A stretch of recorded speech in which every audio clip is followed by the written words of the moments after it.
ಪ್ರತಿಯೊಬ್ಬರಿಗೆ ಜೀವನ ನಡಿಬೇಕು ಏನು ಆಯಿತಾ. ಆ ಜೀವ ನಡಿಬೇಕಾದ್ರೆ ಕೆಲವರಿಗೆ ಭಯ ನೀನು ಹೇಳ್ತೀಯ, ಆತಂಕ ಅಂತ ಹೇಳ್ತಾರೆ. ಯಾಕಂದ್ರೆ ಗಂಡಾಂತರ ಅಂತ ಹೇಳ್ಬಿಟ್ರೆ ಗುರು ಭಯ ಆಗ್ಬಿಡುತ್ತೆ. ಭಯ ಆಗೇ ಆಗ್ಬಿಡು, ಭಯ ಆಗಲಿ, ಅಂದ್ರೆ ತಪ್ಪೇನಿಲ್ಲ. ಮನೆಯವ್ರ ಬಗ್ಗೆ ಹೇಳ್ಬಿಟ್ಟಾಗಂತೂ ಇನ್ನೂ ಭಯ ಆಗತ್ತೆ. ಇನ್ನೊಂದು ಭಯ ಏನಂದರೆ ಭಯ ಆಗಬೇಕು.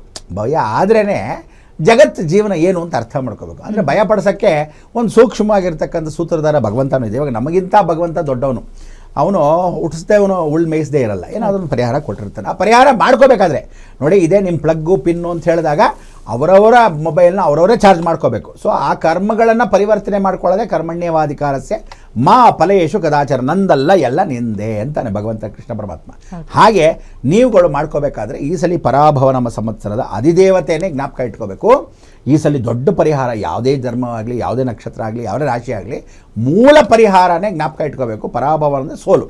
ಇದಕ್ಕೆ ಯಾರು ಅಂದರೆ ಅಧಿದೇವತೆ ಶನೈಶ್ಚರ ಪರಿವರ್ತನೆ ಮಾಡ್ಕೋಬೇಕು. ಈ ಶನೈಶ್ಚರನಿಗೆ ಹೇಗೆ ಮಾಡಬೇಕು ಅಂದರೆ ಬನ್ನಿ ಮರ ಪ್ರದಕ್ಷಿಣೆ ಅಂತ ಕರಿತೀವಿ. ಸೂರ್ಯ ನಮಸ್ಕಾರ ಅಂದರೆ ಸೂರ್ಯ ಅಸ್ತವಾದ ಮೇಲೆ, ಬೆಳಗ್ಗೆ ಮಾಡಬಾರ್ದು, ಸೂರ್ಯ ಅಸ್ತವಾದ ಮೇಲೆ ಪ್ರದಕ್ಷಿಣಾ ನಮಸ್ಕಾರ ಸಮರ್ಪಯಾಮಿ. ಅಲ್ಲಿ ಮಹಾಕಾಳಿ ವಾಸವಾಗಿರ್ತಾಳೆ. ಕಾಳಿಗೆ ವಿಶೇಷವಾಗಿ ಪ್ರಾರ್ಥನೆಯನ್ನು ಮಾಡ್ಕೊಳ್ತಕ್ಕಂಥ ಶನೈಶ್ಚರ. ನೀಲಾಂಬರೋ ನೀಲವಪುಹು ಕಿರೀಟಿ ಗೃದ್ರ ಸ್ಥಿತಿ ಚಾಪಕರೋ ಧನುಷ್ಮಾನ್ ಚತುರ್ಭುಜ ಸೂರ್ಯಸುತಃ ಪ್ರಶಾಂತ ಸಚಾಸ್ತು ಮಹ್ಯಂ ವರ ಮಂದಾಗಮಿ. ನಿನ್ನ ಜೀವನ ಮಂದವಾಗಿರ್ತಕ್ಕಂಥದ್ದು ವರವಾಗಿ ಕೊಡ್ತಕ್ಕಂಥ ನಾನು ನಿನ್ನ ಜೀವನ ಸಾಗಲಿ ಅಂತ ಪ್ರಾರ್ಥನೆ ಮಾಡ್ಕೊಳ್ಳೋದು.